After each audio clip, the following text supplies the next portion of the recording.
Dave, what are you laughing at?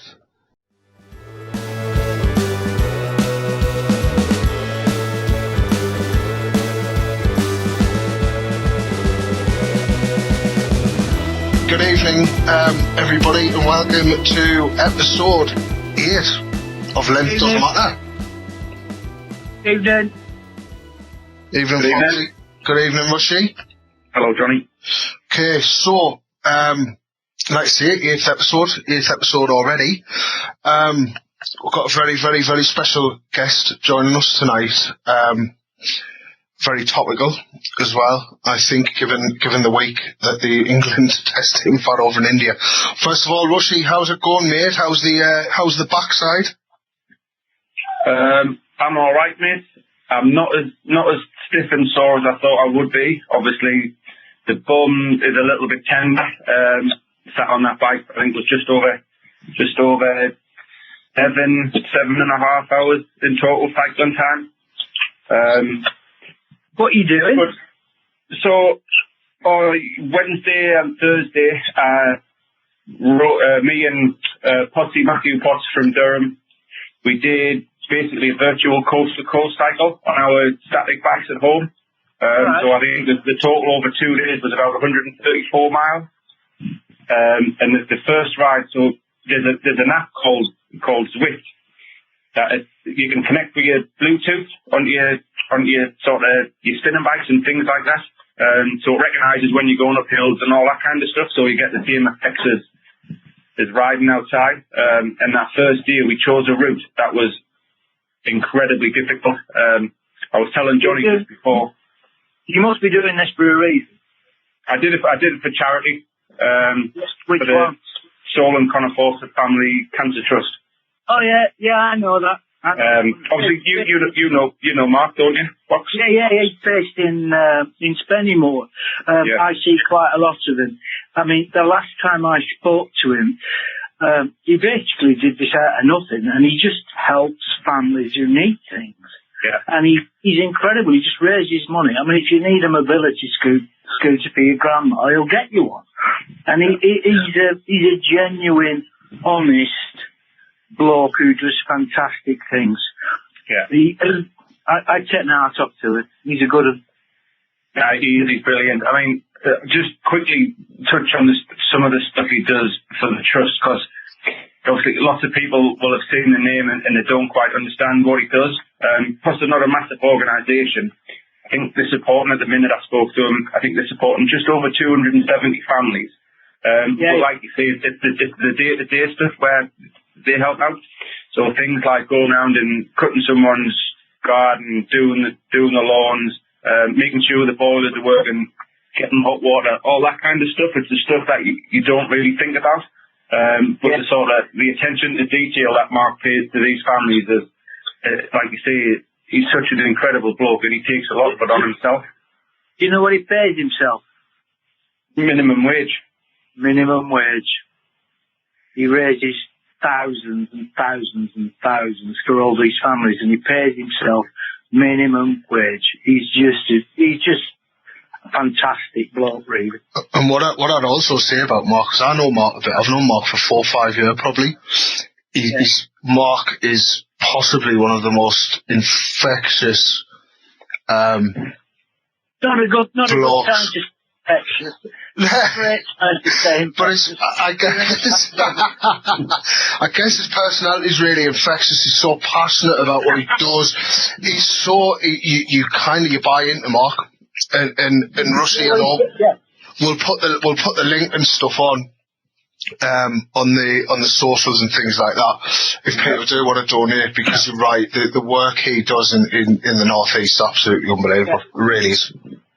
Yeah, Jack, you're an infectious personality, aren't you? Oh, I don't know about that. I'm not sure if that's a good thing or a bad thing. I've been in isolation, so I haven't infected anyone lately, I know that. Let's put it this way, I have never spent a minute with you that I haven't enjoyed. Foxy, you're a star. That's very kind of you to say that. But we've always got on, haven't we? Yeah, always. Yeah, because we were playing against each other. I know, but you used to, in between balls, you used to talk to me.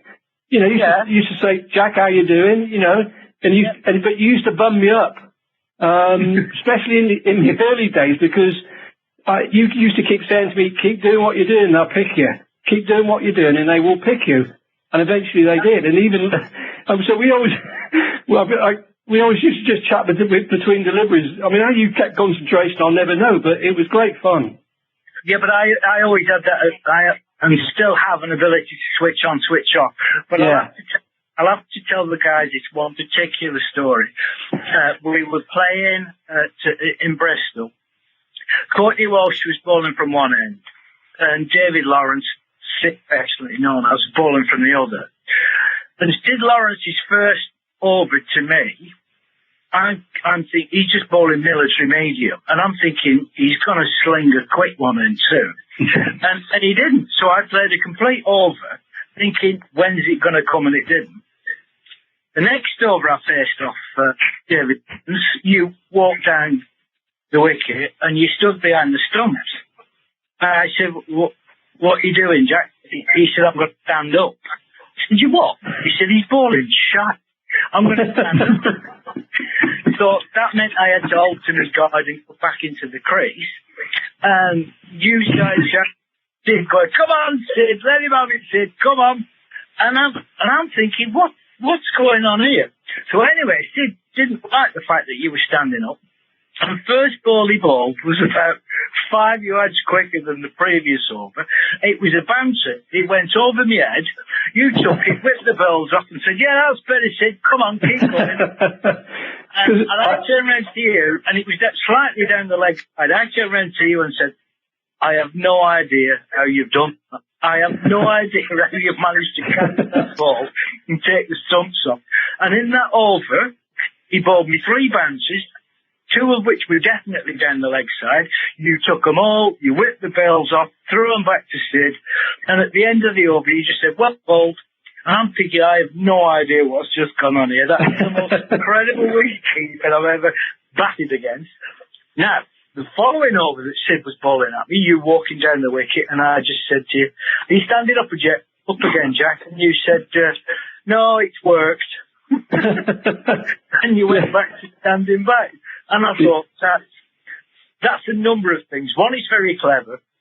But 2, to have that skill to do that was just phenomenal. So I always respected you. I always enjoyed talking to you because you would talk to me at the cricket. Yeah. And that's it. You know, when you play a professional game like we did so long, it would be such a shame not to make great friends. Yeah, but you used to keep wicket as well, didn't you, a bit? Yeah, well, yes, but you could have kept wicket better than me with no pads, no box, and only a pair of mittens. Yeah, but the thing is, Foxy, you had a bit of an understanding of what needed to be done. And I came across that with Sid by accident at Leicester one day because Roger Tolchard was back. You remember Roger Tolchard? Yeah, I do, and yeah. We were trying to win the game and he kept running down the pitch, smashing Sid. So at the end of one over, I went up to Sid. I said, Sid, I'm going to stand up next over. Is that all right? And he wasn't bowling overly. He was bowling quick, but I knew he could bowl quicker. And so I didn't. But I didn't stand up the next over. And he just fired it, and he knocked Roger's poles over, and we got him out. We won the game because during that over he was down at fine leg. I could see him marching about. The steam was coming out of his ears. Stand up to me, oh God, I'll show you. And I just learnt that by accident. It's little things like that. It's all part of the keeper's job, as you know, to look after your bowlers. So it just happened by accident. What people don't realise is obviously you have a captain when you field. But the wicket-keeper is probably the most important person on the pitch because he keeps everybody going. He actually sees what the wicket's doing. He sees what the batsmen are doing. And if he's got a brain on him like you had, you can work out the tactics and relay it to the captain. And if he's consensual, then with the bowlers and stuff, you actually formulate a plan between you, the captain, and the bowlers. And then that becomes accessible to all the fielders because you know what you're trying to do, and you are the hub of it. That's right. I mean, as as I got older, that became more the case. In the early days, it was, as a youngster, you're not as confident or as, although I was a bit of a mouthy teenager, got told to sit in the corner and shut up a few times in the dressing room. But if you've got a good captain that is responsive, he doesn't have to do everything you say, but you can feed him information. And at the end of an over, you go down to the bowler and you say, yeah, that's good, or what about just move it over a stump, or your length's not quite right. And it's all part of the job. And being a bit of a control freak as I am and like to get involved with things, it's sort of like I just couldn't help myself, you know. I mean, sometimes Boo-Boo at Market Lane at Bristol, I'd move a fielder a yard. You know, if I was up to the stumps, I could see where somebody was trying to hit the ball, or where somebody wasn't quite, the angles weren't quite right, and I just moved my head. I just nod my head to one side, left or right, and I'd go, you know, 2 nods to the head, 2 yards. So if you've got a good captain, it's an important part for the team, you know. You see, well, what people don't understand is you have a captain, but really the wicketkeeper, if he's on his game, he's the general. Yeah. Yeah, and also I've never had. I mean, also if we didn't field as well as we should have done, and I might not have missed a ball, but the fielders weren't at it, I'd get the biggest rollicking ever, you know, at lunch or tea, you know. So you know, because you're in charge of the fielding unit, or I was, and you know it's an important. Right, I don't know what Chris thinks about keepers and bowlers. Sometimes keepers can interfere too much. I don't know what some bowlers don't. That's the other thing you've got to think about is what you need to say to each bowler. Everybody's different. Some like a lot of information. Some like you to keep it simple. I mean, I said to John Lewis, John Lewis, who's now the England bowling coach, asked me one day at Bristol. He was a relative youngster, just got in the first team. He said, "What do you think, Jack? What do you think I should do?" I said, "Well, you know when you bowl line in length and you hit off stump and it swings away a little bit, you know." I said, "Why don't you just stick to that?" He said, "How long shall I do that for?" I said, "Well, just you stay there for 10 years and then we'll have another chat." and to be honest with you, 10 years later, we had the other chat, and I said, "Well, I think it's going quite well. I think you just stay there. We'll have another chat in another 10 years." And that's all the information he needed. He knew what he had to, and that's why he was such a good bowler, because he was so consistent, hitting off stump, top of off, and swinging it away. I'd love to know how many team meetings I've been in where the conclusion has been for each batsman, fourth stump, just nipping away. Yeah, I know. Hours and hours of team meeting, you end up with the same answer. Yeah. Hours and hours. It's a simple case that people overcomplicate, in my opinion. Oh, you're not kidding. But Chris, do you like keepers saying things a lot, or do you like the feedback or not? I do. I was just going to ask, how did you ever captain? Yeah. How was that? Terrible, because what I had to do, I say terrible for me, it was terrible for me keeping, because in respect that, I'll tell you, it was good for me. On the whole, it was not, I'm going to say terrible, what I meant was it was hard work.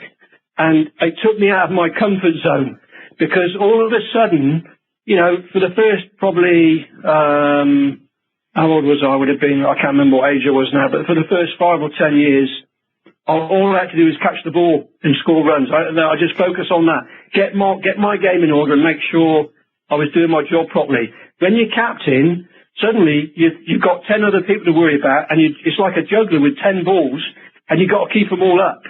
And suddenly, the workload mentally, and I thought, and I was missing a few balls, and I thought, I can't switch on and switch off that Foxy talks about. That's hard to do when you're trying to think, well, who shall I bowl next over that end? It's a B&H, we're having lunch, how many overs after lunch, who am I going to bowl for this? And it just gets so complicated that in the end, I can't remember who said, might have been Monty Lynch, or somebody says, just trust your keeping, leave your keeping, you're a natural, just do it, and concentrate on everything else, and just switch on as best you can.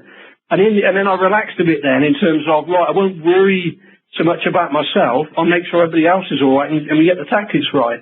So in a way, it took me way out of my comfort zone, but it made me a better cricketer, because the things that Foxy just talked about, helping bowlers and helping the captain, suddenly I became better at that, because I had to work out what you said to Sid, Lawrence, you said something different to Courtney. or the late Kevin Curran, or Ball or Snape, or Ian Harvey. You know, you basically become a man manager in that respect. So the captaincy helped me a lot. These days it's called sports psychology. Yeah. We were doing it, Fox, and we didn't even know it was called that. No. It's like visualization. Yeah, we have it instinctively. When I started coaching, I wanted to be a coach that I would like. Yeah. So I thought, how would I like to be talked to? I don't need to be knocked down too often because the game does that. Yeah. But I also know that some people need a stick.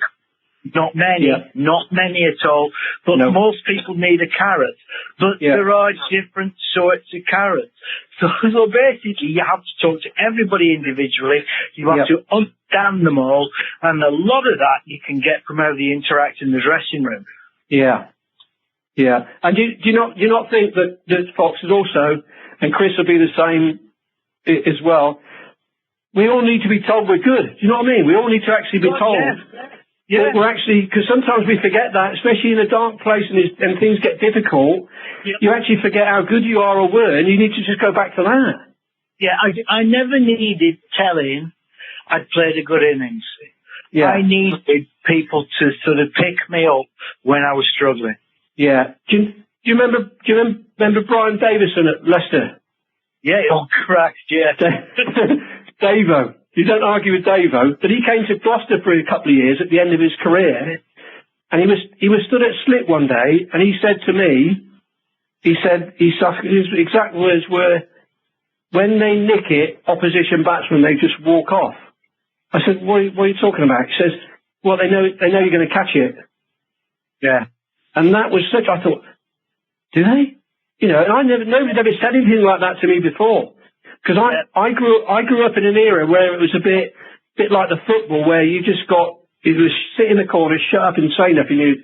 You're a youngster and just, you know, get on with your job. So there wasn't always there were the senior players I'm not saying they despised you, but it was quite a tough environment. Yeah, Christ, yeah. Wasn't it? Yeah, you bloody horrible at times. Yeah, it was. It could get really heated. And I don't know if Chris has experienced that or not. I mean, the modern game might be slightly different, but we had a bit of a football changing room in the early days where, you know, people would have a go at each other. And nobody had ever said to me, although you did in the early days, Foxy, never said to me, actually, you're quite good, you are. And we all need that. Yeah, we do. What do you think, Chris?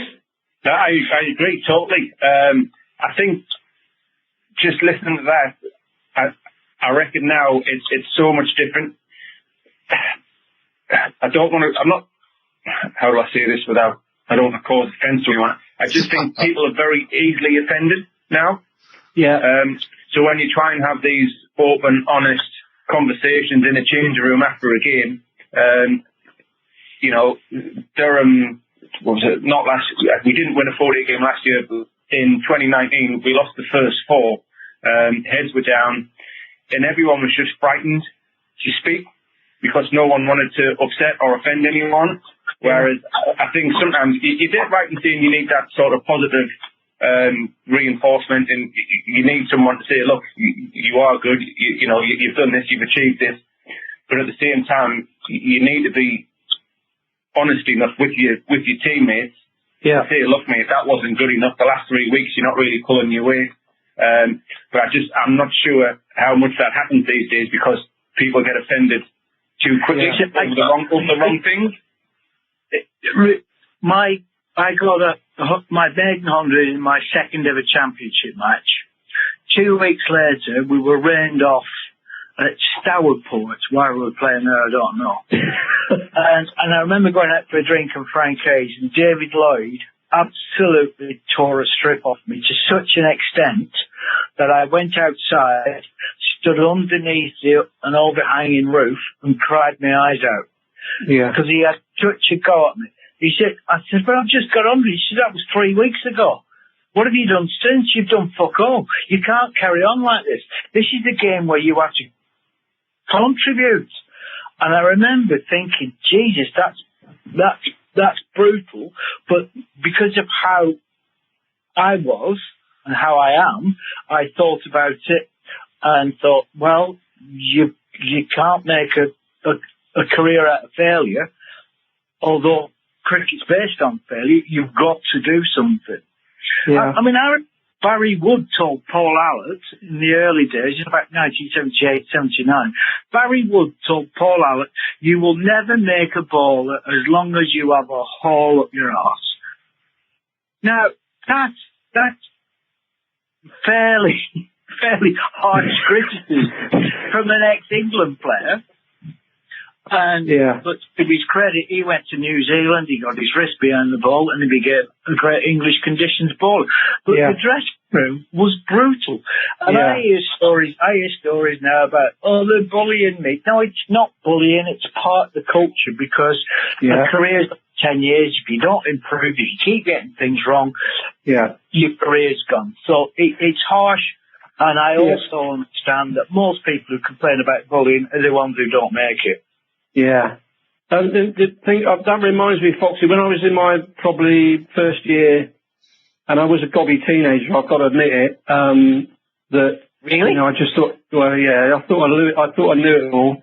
But as most teenagers, sometimes that's a generalisation. No offence, but so you remember Andy Brassington used to keep whip at Gloucestershire for me before me.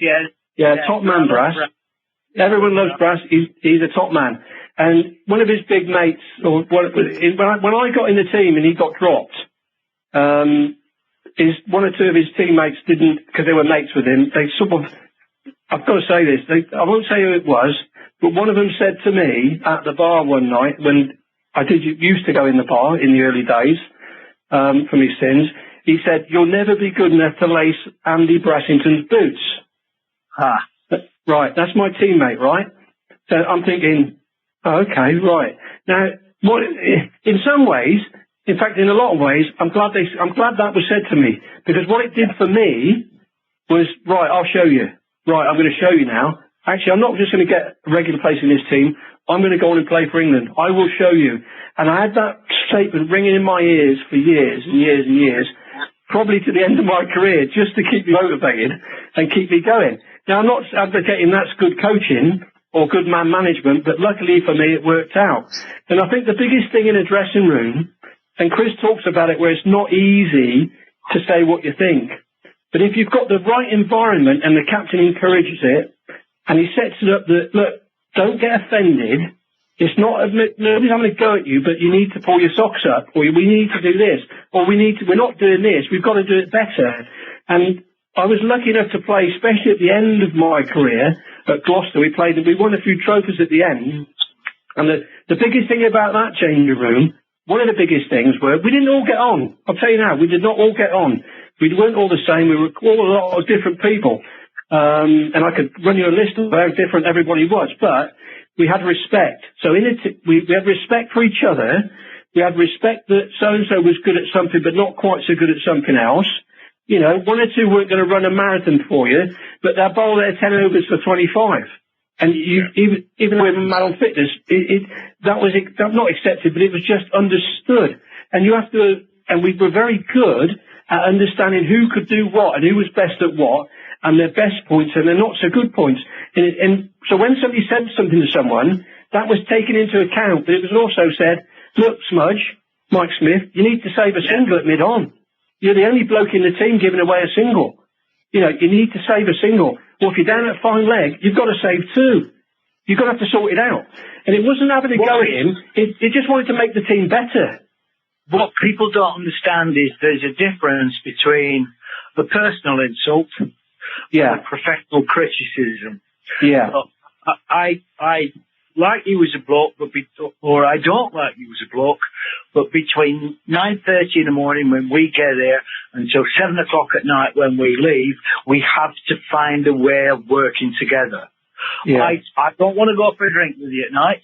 I don't want to take you down to the pub to meet your mates.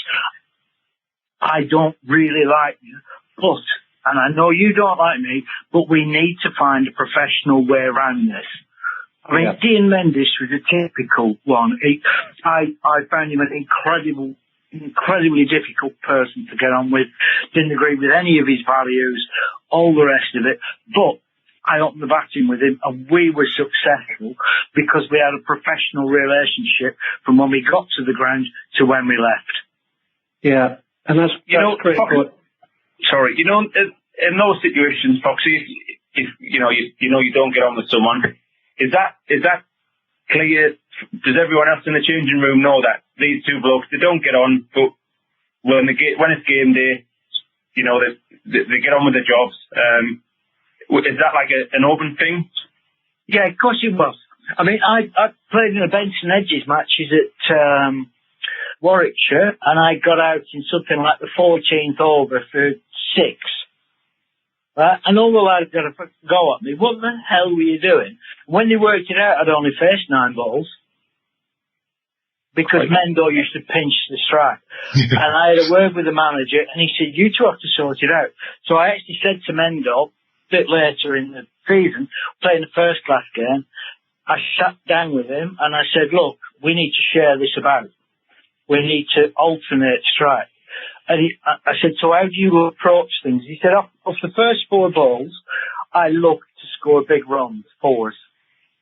I said, oh, all right, okay. And what about the last 2? He said, I don't believe anybody's good enough to bowl a maiden at me, so I'll get a single. I said, that leaves me with 1 ball and over. He said, well, that's your issue. I said, I'll tell you what, no, it's not. Share it round. I said, tomorrow, if you try and do that, I'll run you out. The next day was at Old Trafford. Just true. Next day at Old Trafford, 4 balls had gone. 5th ball, he tickled it down to fine leg. He was very good at it. And he said, yes. I went, no. And he was halfway down the wicket because it was a long single. I said, no. Anyway, he had to run and get in. And he came up to me in between overs, and I said, look, I told you we have to share it. You do that, I'm going to run you out. And the umpire, I think it was Ken Palmer at the bowler's end, was pissing himself. He said, here, Fox, you can't believe you just done that. I said, I've told him that's got to be the way forward. So after that, we got a professional understanding. And all the lads in the dressing room knew what I was going to say to him, that it was an open thing, and that was it. One day, right, this was Mendo, we were going on a away trip, and he had a little black book, and we get there. He never drank much. He'd have a little black book. He'd bring some bird up, take her out to dinner, do whatever. And the following day, we were playing at the Oval, and we were batting first. And he came down to me after about 3 overs. He said, Foxy, I feel rather jaded. Would you take Sylvester this morning? And I looked at him. I said, no, he won't. I said, I know what you've been doing last night. I said, it's not my fault you've had no sleep. No, I won't. Get on with it. So you have to have those conversations. Yeah. And I played in an era that it was quite open. It was hostile, but it was open. In fact, the more successful we became, the more arguments we had, because we wanted to get better and better and better. When we were losing, we were all mates. I reckon that's a really good point. The better you get, the more competitive, you want to win more. So that, I think that you then get into a situation where you feel a hell of a lot more comfortable. Yeah. Seeing the hard things. Where, like you say, if you're on a losing streak, telling someone they're not quite pulling away sometimes can have a detrimental effect, I think. Yeah. I think just one last thing from me on that. The most important thing of all of it is, first of all, in the dressing room that we had at that time, we actually looked in the mirror first at ourselves before we started pointing the finger at anyone. We actually made sure that we were doing our job.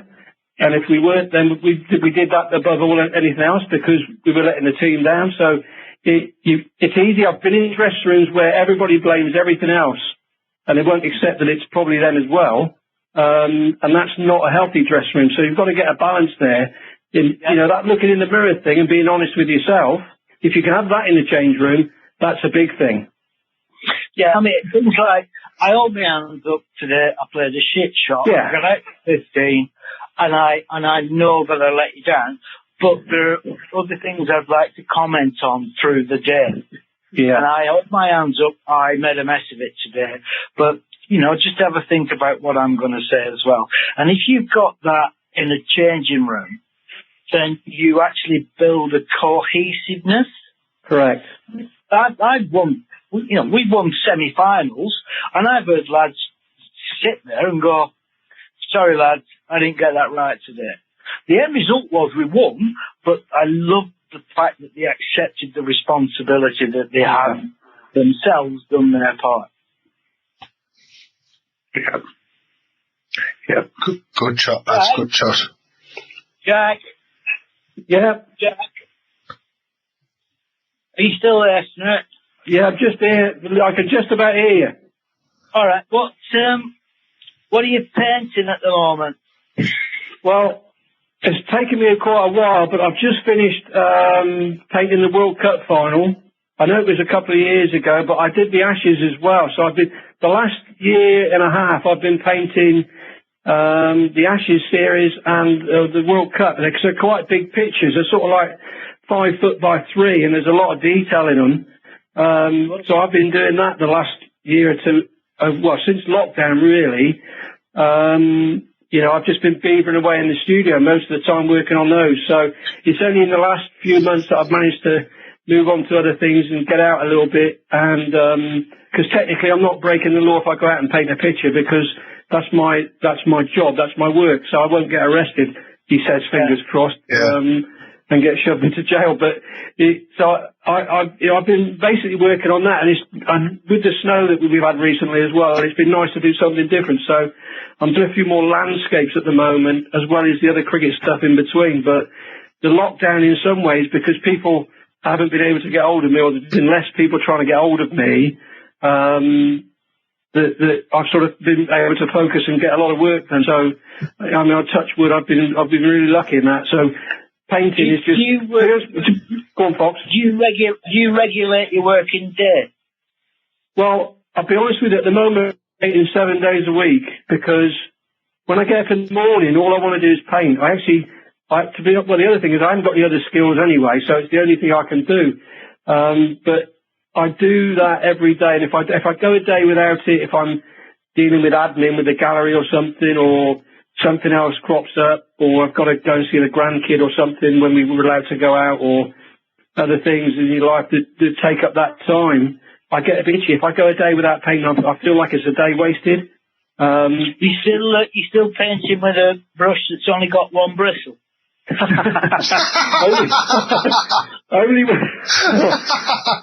only when I'm painting somebody's studs on their boots, which I've been doing recently. Chris Broad's boots, I was doing that old stuff. I had to paint the studs on it. Yeah. Jack, when did you start the painting? When did that all start? Well, it all started on a wet summer's day at Worcester. And Foxy knows and Chris knows that 2 drops of rain at Worcester and the ground's flooded. We had a couple of days in the pavilion there, and I just went stir crazy. We're talking 1987 now, and I just got, well, to be honest with you, don't tell anyone, but the truth is I'd lost all my money at cards, so that had to bin that, and then got sick of television. And so I'm one that can't be sat doing nothing. So I thought, well, I'm going to teach myself to paint, because I'd always been interested in it. So I stormed out the dressing room, and the lads reckoned that I said, well, if Rembrandt can do it, why can't I? So that was my pig-headed attitude to it. And I just went into the town in Worcester, bought a sketch pad, and went up and down the River Severn, sketching little doodles and sketches. Not that anyone could see it at the time, man. I was anyone came along, I'd sort of shove it under my coat. And I was very sort of shy and not confident about it to start with.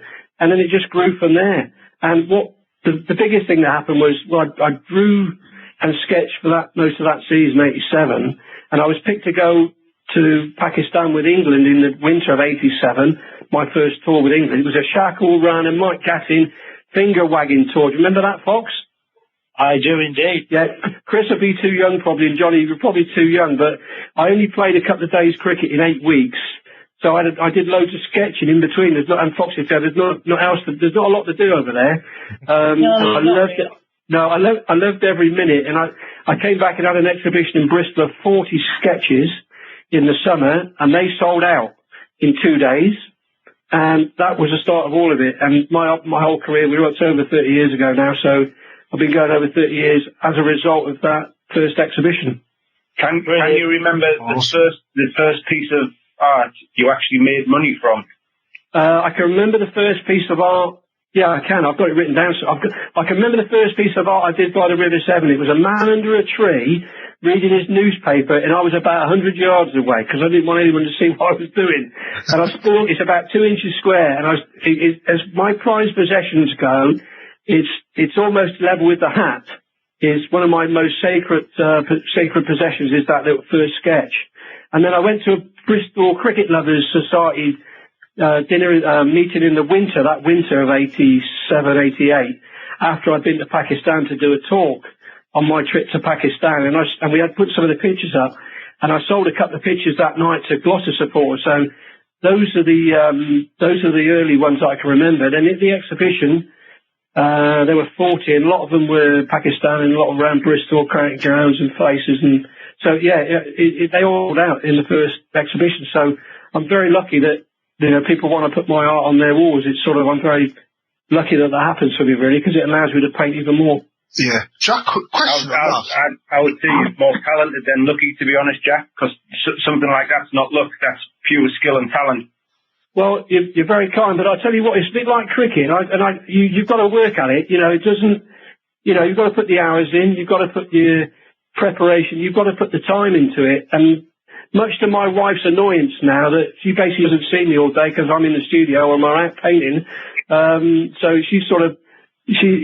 I've carried on from when I finished playing because I went straight into it because we had the gallery in Chipping Sodbury 10 or 12 years before I finished playing. That was always happening before I finished playing. The other good thing about the gallery was, for me mentally, I knew I didn't have to play cricket to earn a living. I could stop when I wanted to. I mean, I'd still play now if I could, but my body wouldn't allow it. Mentally I could, but physically I had to stop. Because in the early days, and Foxy will know this, I could see one or two players in the corner of the Gloucestershire change room, they're a bit not happy people, bitter, because in those days we only had a contract for the summer.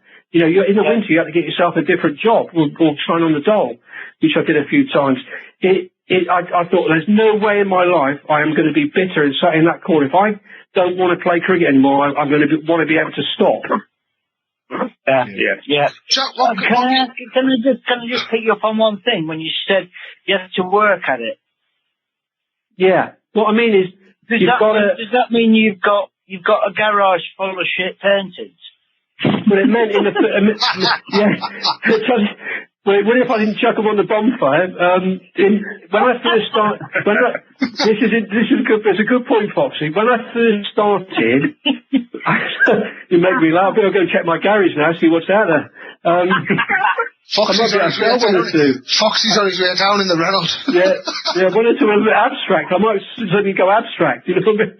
But in the early days, I was going to give up. Several times I was going to give up. In fact, one coach at Gloucester said to me, you want to forget that artistic life and just concentrate on your cricket. And there were times when I was going to give up because I couldn't get it right and it frustrated me. But every 9 out of 10 canvases, I'd throw them in the bin. I literally would just scrap them. But then every so often, there was this square inch that would work. And that was the light at the end of the tunnel. And I thought, no, I'm not going to give up. I'm going to keep going. So, because I'm self-taught. I taught myself. And I thought, well, I'm going to learn. What I'm going to learn is by making mistakes. People come up to me a lot about pictures and say, I don't know where to start. How can I? I said, the thing is, get something on the canvas, get something on the paper. You'll learn. The more you do, the more you learn. So when I say you had to work at it, Fox, I had to battle, and I'm still battling now to paint a good picture in my own head because I never get the perfect picture painted. If you understand me, I'm always striving for better. In terms of what I'm doing. So in terms of working at it, to define that statement is you've got to put the time in. The more mistakes you make, the more pictures you paint, the more you learn. The interesting thing for me there is I used to write for the Sunday Telegraph every weekend. I've now written 3 books. And Sheila Berry, a brilliant journalist, I was sitting next to him one day at Lord's and we worked for the same newspaper, the Telegraph, and he said I was doing the colour piece, which is just a fraction of the game, and he was doing the match report, and we had to get this in by about 4:30, and he looked at me at about 3:30. He said, "You haven't written anything." I said, "I can't think of how to start." He said, "You start by writing about your breakfast. Write about your breakfast." Right, and then he said, and after probably 2-3 paragraphs, you will start to write what you want to write. He said, and it's very easy to put a pencil line through the first 2 paragraphs. He said, never think about how you want to start. He said, write about anything. Could be anything. He said, and eventually it will start to come out. And I learned that incredibly. And if I want to write a chapter for a book, and I know basically where I want it to go, I don't know how to start it, I will write about anything, and then eventually it will come out. Yeah. So I'm guessing in some way, I'm only guessing, is that's often the way you are with your art. Well, you're spot on, Foxy, because sometimes, especially with mixing colours, it's like, I don't know, how do I get to that colour? You know, sort of, sometimes I don't even know how I do it. Even when I don't know where to start. Well, you've got to start somewhere. So mix a colour that you think you're going to mix. And you know, actually, no, that colour goes somewhere else. Oh, right, there's a start then. So it's actually, where people, they ask me all the time, a lot. I get asked a lot about painting and how to run a business art-wise and where do I take my art and I want to do it for. So I get a lot of emails every week. I get requests to where do I start? I said, you've got to just get something down. Just chuck a blob of paint on the painting on the canvas and go for it. Yeah, just start. If you get it, and the other thing, Foxy, is don't have a fear for getting it wrong, because if you get it wrong, at least you don't know. At least you know that's not the way to do it, and you'll find a way. You'll find a way. Yeah, I mean, if you keep getting it wrong, the same with writing with art, you just need a bigger garage to throw the crap in. You can build an extension. Wonderful. Good stuff, lads. Right, Jack. Little bit about cricket, obviously, really, really interesting hearing about your art, Foxy, about your writing, stuff like that, Jack. Obviously, big series going on at the moment, England, India. A lot of talk about wicket-keeping. Obviously, Ben Fawkes was the talk of Twitter, I think, for those 4 or 5 days, and obviously Rishabh Pant as well. Thought kept very, very well on that track. What did you make of it all? I thought Ben did. I thought they both did well, actually, because it was a testing wicket to keep on in terms of physically the second wicket. Well, I wouldn't say it was mentally difficult, because you know it was turning and bouncing, so that sort of like fires you up, and you get into that sparks you really, and you know you've got to do the business. So from a mental point of view, that's a lot easier. I always remember Alan Knott said to me once, he said the most difficult wickets to keep on are the wickets that are doing nothing, and the batsman plays it, and you don't get a ball come to you for 4 hours, and then suddenly you're in India or Pakistan, and it's a flat track. And suddenly you get a chance come like late in the day, and you've got to be ready for it. Mentally, they're more difficult in terms of concentration. So in terms of the mental side of it, the wicket, the second test was easy mentally, but physically you had to be really sharp and really on your game, because when Ben missed that one through the gate to the right hander, I can't remember his first or second innings, he nearly got it, but he was a millisecond off it. And that was such a fine line between actually taking the stumping and not. And I think when it came to the second innings or later in the innings, it revved him up, and he realised he needed to be just a minuscule quicker. And I thought he kept brilliant. But he's such Foxy will know as well. Foxy hopefully will agree. He's such a naturally talented keeper. He's uncomplicated. Talking to Chris about keeping it simple earlier.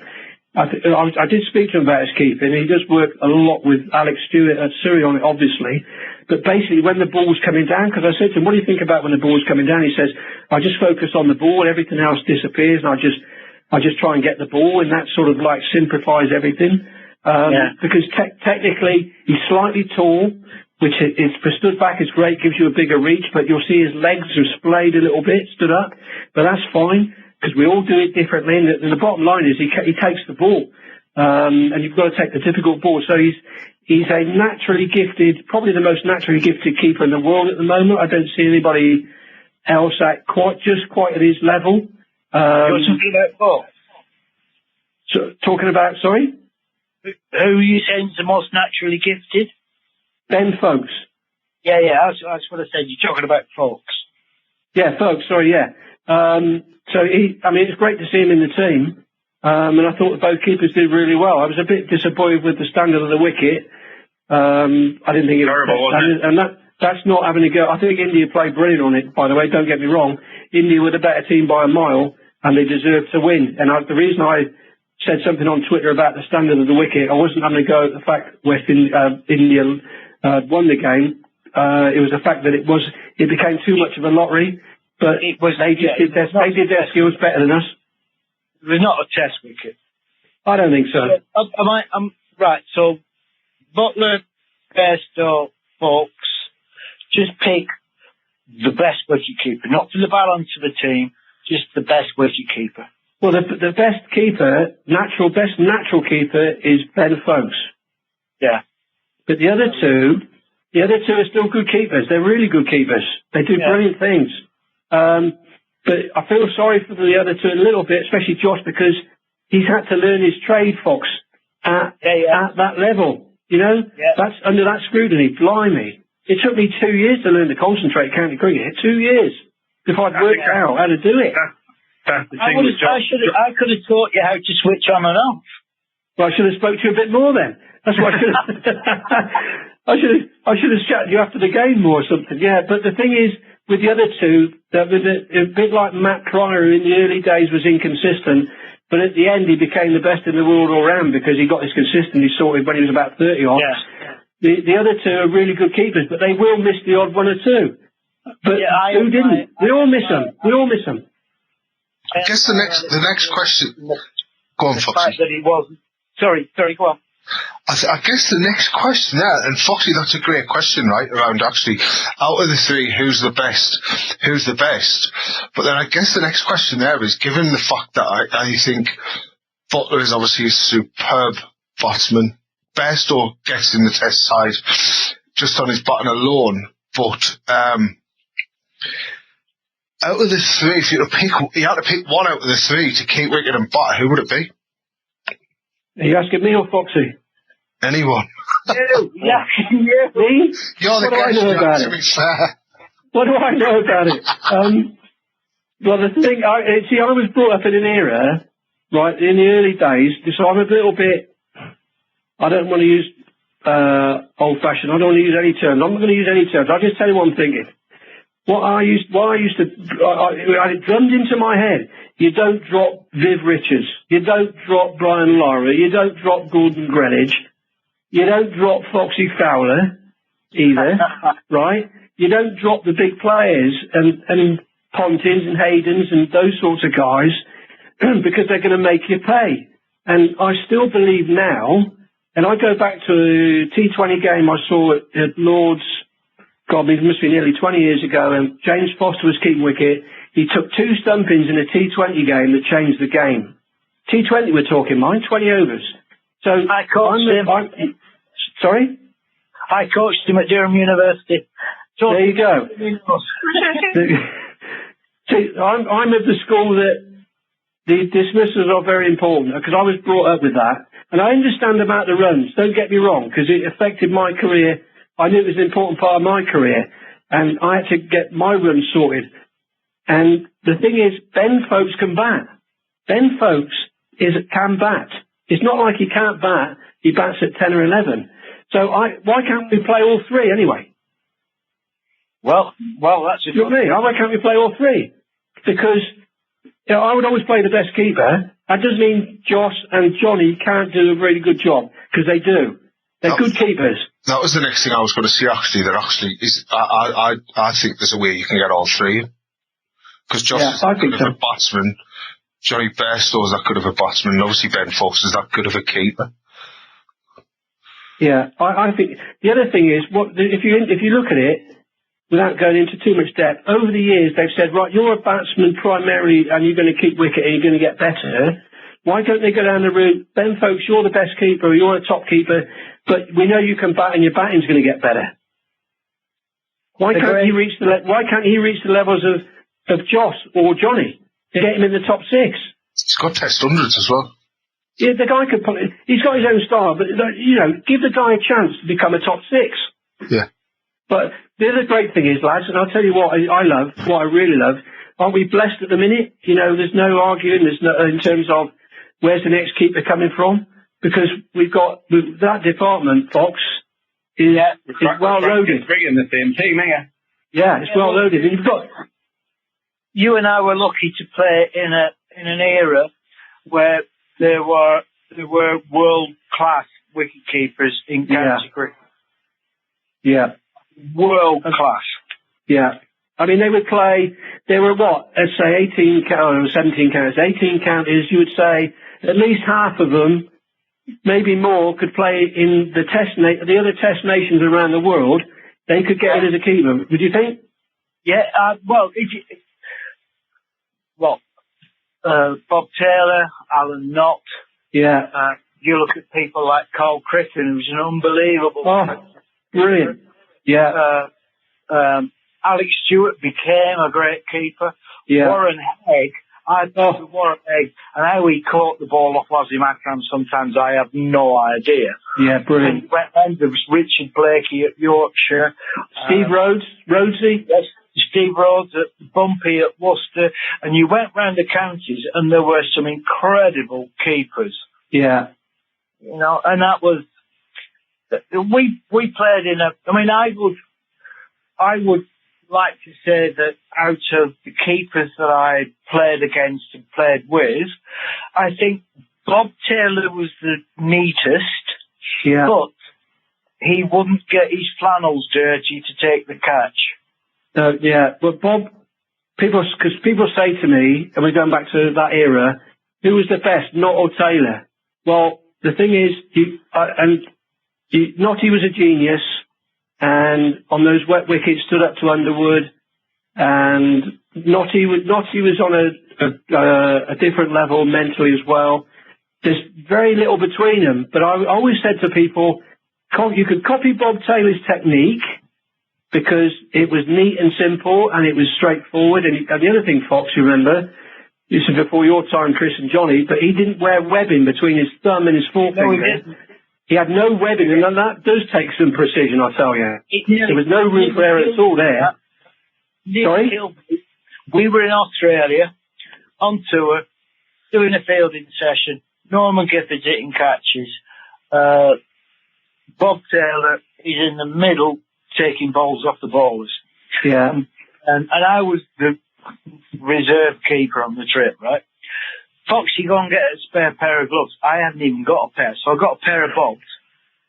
I was running back onto the pitch, putting in and I'm pulling the gloves on. As soon as I got to standing next to Norman Gifford, he hit this catch to Alan Lamb, who threw it at me. It was above my head. I put my hands up to catch it, like I normally would. It went straight through my hands, skimmed off the top of my cap, and went for miles. And I looked at the gloves, and it was only then I realised there was no webbing. Yeah. So that takes some doing, Fox. That's amazing. Yeah. He felt the webbing interfered with his naturalness. It's like, and you watch Bob, he was so neat and tidy, he was just, and he was spotless. I don't ever see dirt on his trousers or his pads. He was just, you could copy Bob. I copied Bob a lot in terms of technical, but I learned a lot from Alan Knott on the mental side and the concentration, and also on the technical, because he became England wicket-keeping coach when I was playing, which was heaven for me. Yeah, oh God, yeah. I spent a night with Notty in the last 2 years, and it was a highfalutin Q&A thing. But I got time to talk with him. Yeah. And he said, he came out with one or two things. He said everybody thought I was eccentric because I had to have my hanky out in my pocket. He said that wasn't done out of eccentricity or superstition. That was done because I had the keeping gloves on. I could pull my hanky out of my pocket, blow my nose, and just shove it back in. Exactly. And then you listen to things like that, and he, to me, was the ultimate, you don't need to look behind. Yeah. Yeah. He was because if you nicked it on occasions and it went to first slip, which you did a few times, if I was playing against Bob Taylor, he might not go for it. Yeah. Not he always would. Not unrevealed. Notty taught me to catch one-handed diving properly, because I didn't think I needed to do that sort of practice until I dropped Gus Logie at Trinidad in 1990, and it cost us about 70 runs and we didn't win the game. And it dawned on me then that I need to work on my diving. You know. Well, you used to practice, and I'm sure you did it through practice, when if a ball had gone for four, or if somebody was throwing in and the runs were completed, rather than take it right-handed, you'd take it left-handed. Yeah, sometimes. But I'm sure that was just to reinforce your ability with your left hand. Yeah, just to sort of overload on the left a bit more. Yeah, I used to do that. I remember watching you do it. Yeah, and the other thing, just going back about Alan Knott, he drove. We were going to the West Indies in '98, and we actually practiced in Old Trafford in the indoor school. We had a session there, like a 3 or 4 day session, and we need to. And Alan would work out. He'd come with this piece of paper with notes on it of everything that he felt as though we needed. Like I would ask him, or we would need to work on in preparation for going to the West Indies. And the West Indies wickets had got a bit dusty and a bit turned. They would turn a little bit, and they'd be very up and down. Even stood back, they were up and down. So we sort of decided that, right, we're going to be on up and down wickets. We need to stand as close as we can. But how do we replicate that on a surface at the indoor school at Old Trafford when the thing flies through over your head all the time, like 120 miles an hour? So he said, right, he got Bumble sat in the corner one day. He said, right, Bumble, I need you to go, or get somebody to go to Travis Perkins Builders Merchants, and I need 3 big sheets of plywood and a ton of sand to do this practice. That's how thorough Alan Knott was with his own game. So I learned so much from him. Bumble didn't do it, by the way. He told me to clear off. It wasn't in the budget. He didn't have the budget for sand, a ton of it. But that's Alan Knott, and that was the beauty of talking to Alan Knott and learning from him. Because when we used to play Kent, I used to go and knock on the dressing room door at the end of play, because he would be the world's slowest changer, even slower than he'd be there 2 hours after the end of the play, still unwinding and getting his kit sorted and getting himself prepared for the next day. And I'd go and knock on the door and talk to him for an hour.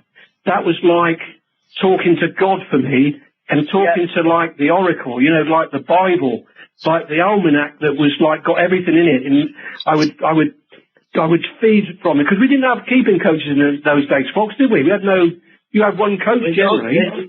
We didn't have any coaches. Exactly. He's one of the most humble people I've ever met. Yeah, top man. When we did this question and answers, he turned up with 4 sets of cushions. Oh yeah. So that whatever seat he was sitting on, his bottom and his legs and his back and his posture was perfect. And he turned up in his carry cases and everything. Yeah. You can look at that and go, it's nuts, but it's not, because it's precise. Yeah, he's just so thorough. And I'll give you one more story on him. When he was England keeping coach, we'd have a team meal on an evening, and Notty would be there. But the problem was, Notty didn't like to eat his food off a hot plate because it upset his stomach. So he used to ask for a cold plate to put on the side, that he would take his food off the main plate and cut it up into at least 6 pieces, each piece, on the left-hand side. And we were there all night. Everybody sat there watching Notty eat his food. We hadn't even got onto the suite, and he's still eating his main course, Oh, it was hilarious. But there was logic. There was, people that are eccentric, and I don't know anyone that's eccentric. Do I, Fox? Oh, really? No, I don't know anyone, because to us, it's all logical.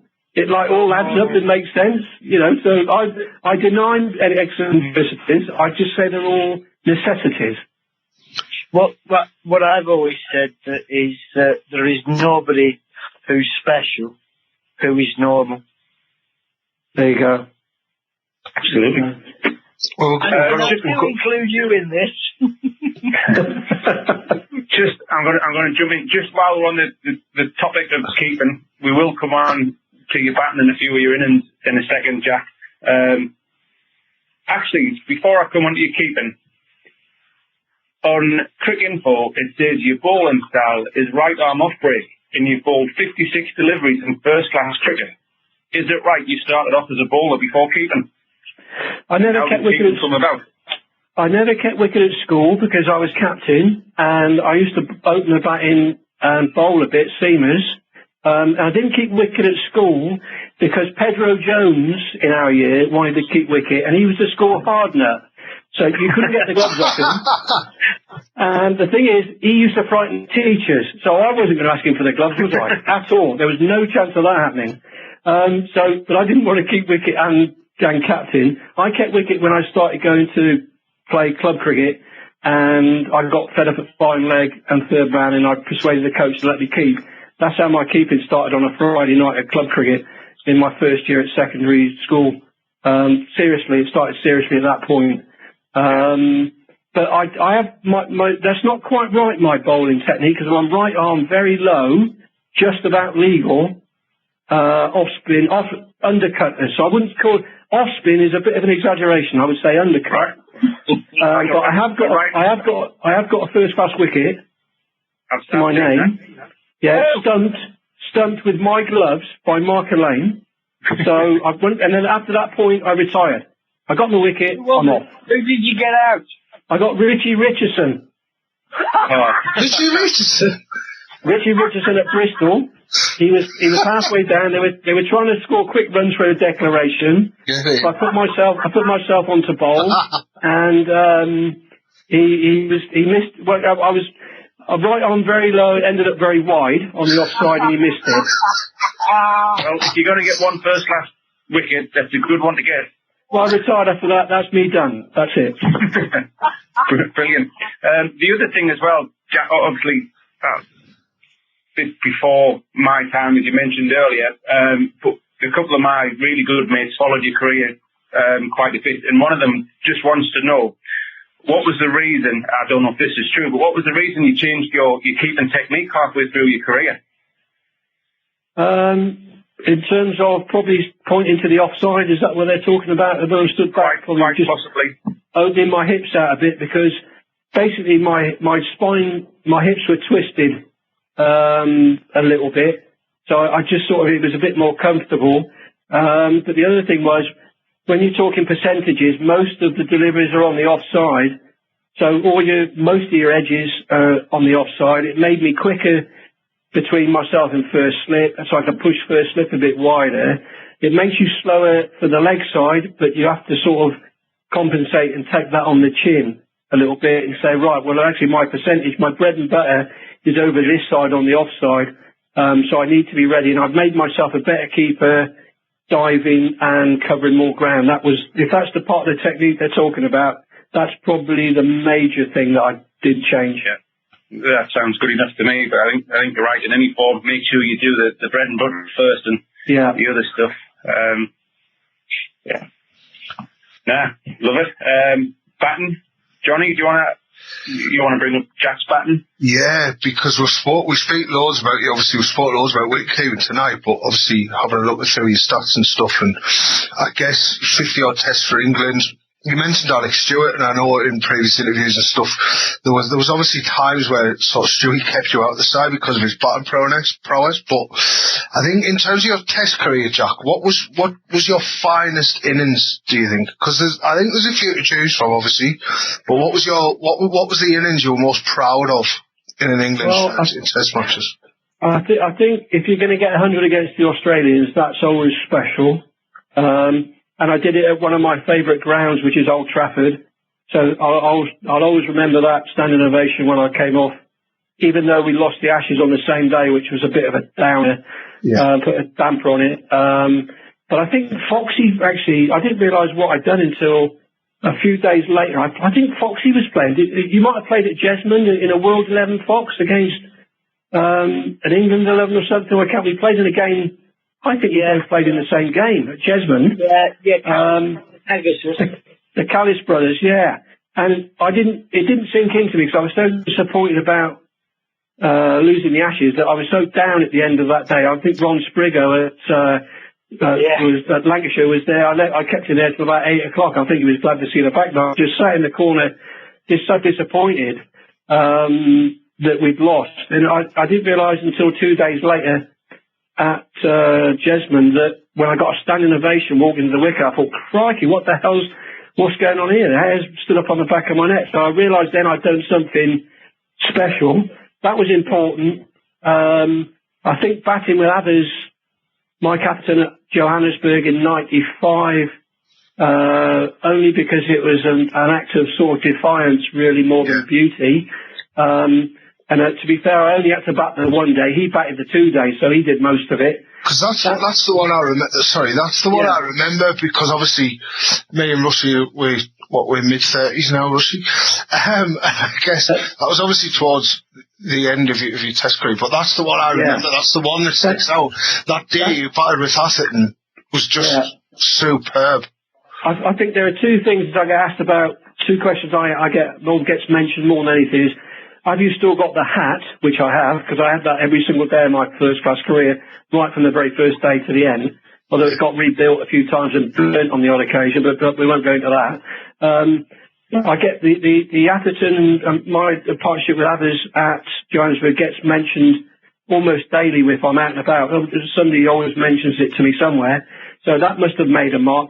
But the most important, and Foxy will understand this, in those days, if you had two bad test matches, I'm talking in the 80s now, if you had a couple of bad games, you were dropped. And you know the feeling. And at 89, we got thrashed at the first test at Headingley. We lost by loads. And we went to Lords for the second test. And if I'd have had a bad test match there, because I only got 2 low scores at Headingley, I think the team chopping changed so much that, I think we had about 30 or 40 players that summer. I had to get runs in the next test match at Lords, and we batted the first day and got bowled out, and it was being put in the papers in the lead up to that by Richie Benno as one, I think Tony Gregg, that Murphy's was going to get me, and they didn't think I could play the short ball. I didn't get out to any short balls at Headingley, and they were going to kill me. And they were going to just lay into me, and so I knew what was coming, and I spent the whole day, we only had one afternoon actually, the test match, the day before the test. In those days you just turned up the day before and had a net and had a team meal and then started the game. That was the preparation. And I was in the nets over at Lords, from the hotel, which was in Westmoreland across the road in Lodge Road. I was still at the nets at 6:30 with Alan Knott, with the kids, the youngsters on the ground staff, bowling bouncers at me from 18 yards with rubber balls. This is Alan Knott's idea. And learning to play the short ball, and we're going to play the uppercut, and what to hook, and what not to hook, what to leave, what to play. Not a bad idea. And I got 64 not out the next day. And that, I'm pretty certain, without that, I may not have had a test career, and I certainly wouldn't have been playing at Old Trafford when I got the 100. So I think I'd go for the 64 as the most important, not out. That was the one on my list, to be fair. Yeah. The three you mentioned are the 3 I wrote down, actually. And I was hoping you were saying one of them, and you've said all 3. Yeah, no, they stick out, so you've got your research spot on there. Can I ask first time ever in 8 episodes. Who was that asking a question? Me, sorry, Chris. I'm just watching a little bit of the highlight. I've got the computer for now. Just watching a little bit of the highlights that South Africa and Donald looks like he's bowling quite sharp. Yeah. When you're standing up to quick bowlers, does it feel quicker when you're keeping to them or when you're facing them as a batsman, or do you see it totally differently? To be honest with you, you've got an extra yard as a keeper. The other thing is you haven't got a lump of willow around with you, so in theory, it should be slightly. I wasn't a batsman's rear end, really. I had to make myself I was an ugly player. I sort of had to find a way. I wasn't naturally gifted, as some players.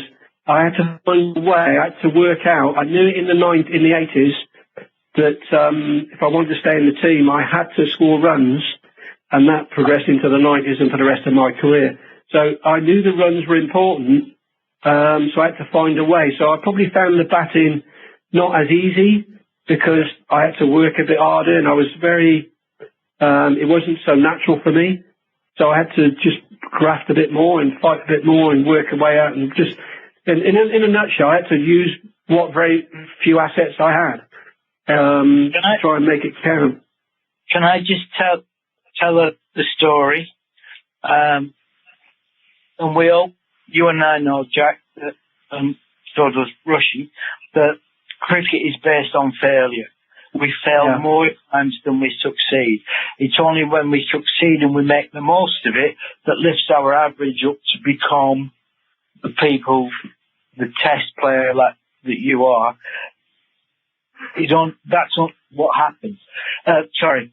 So we were playing, this is Lancashire against Gloucestershire at Bristol in the 80s, and you came into bat with a pair of Oakley sunglasses on within your helmet, which became a common trait here. But this was quite new. So Paul Allett said on the way in, he said, what have you got the glasses on for? And you said, because I'm deaf. The first ball, as far as my memory is right, the first ball he bowled at you, you nicked it, and Warren Egg caught it, and he looked at you on his follow through, as he always did, because he bullied people. He said, well, you didn't fucking hear that one, did you? You know what?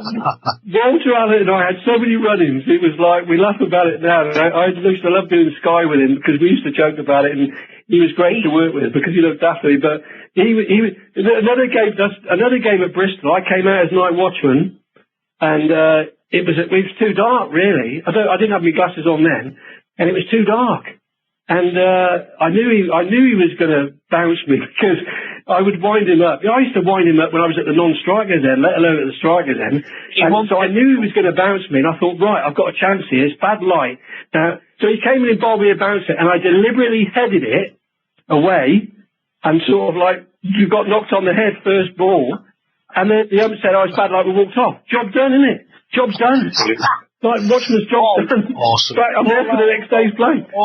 He only ever abused people who either were smaller than in stature or couldn't bowl fast.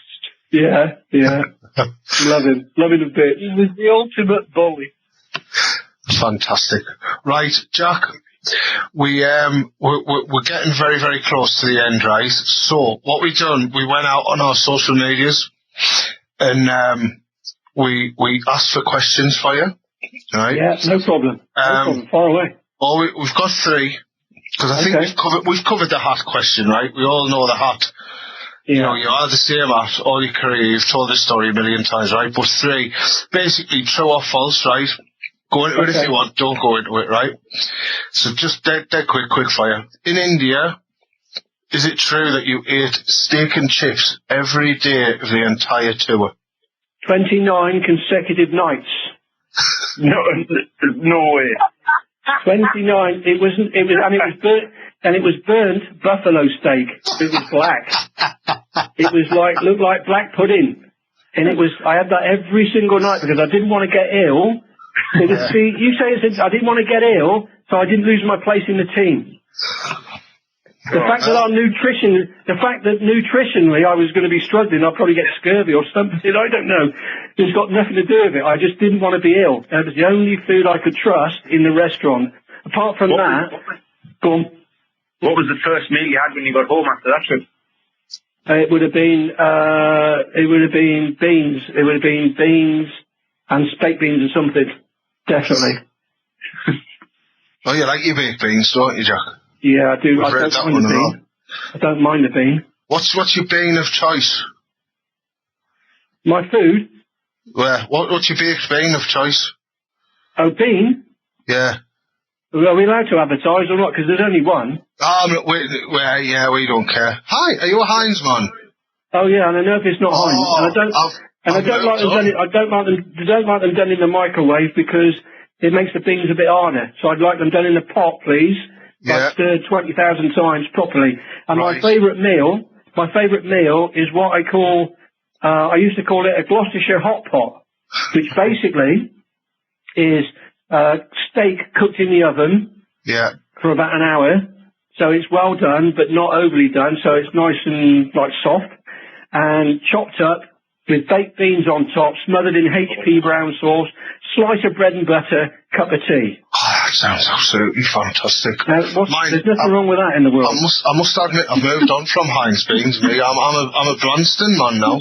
Oh yeah, I've not tried them. We tried for you. Honest, right? They're a touch bigger. Oh, okay. A touch bigger than the Heinz beans. They're all right. Oh, I'll have to get my head round. I'll have to wait them with the blindfolds. I don't like them bigger.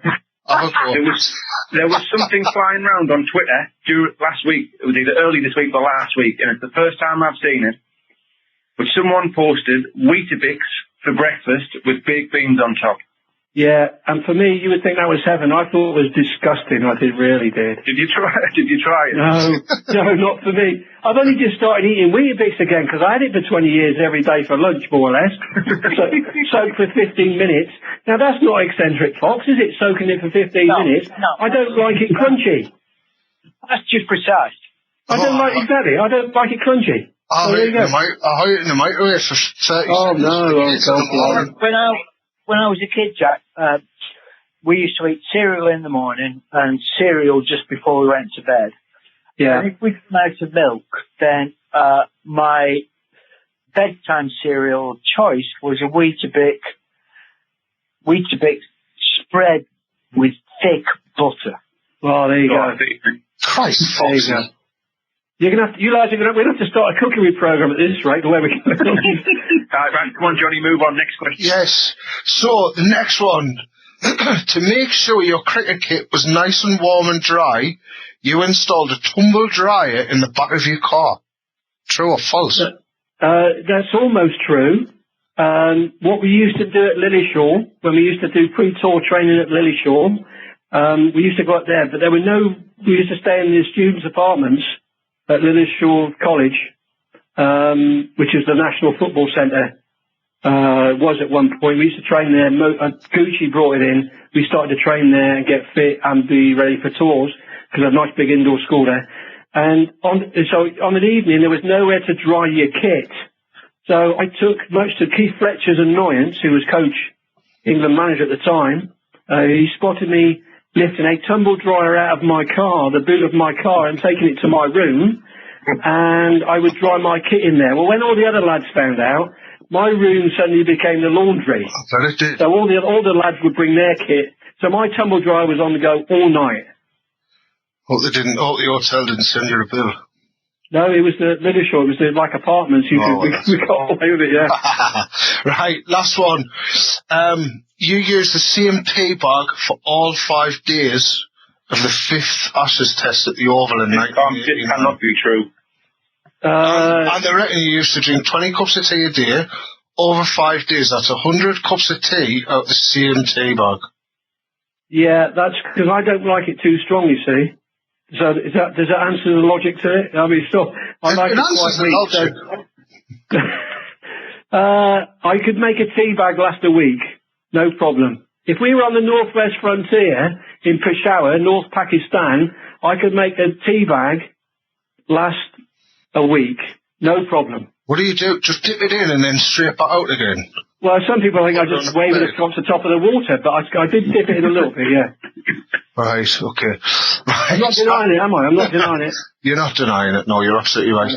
Jack, honestly, what an absolute fantastic hour or so we spent there.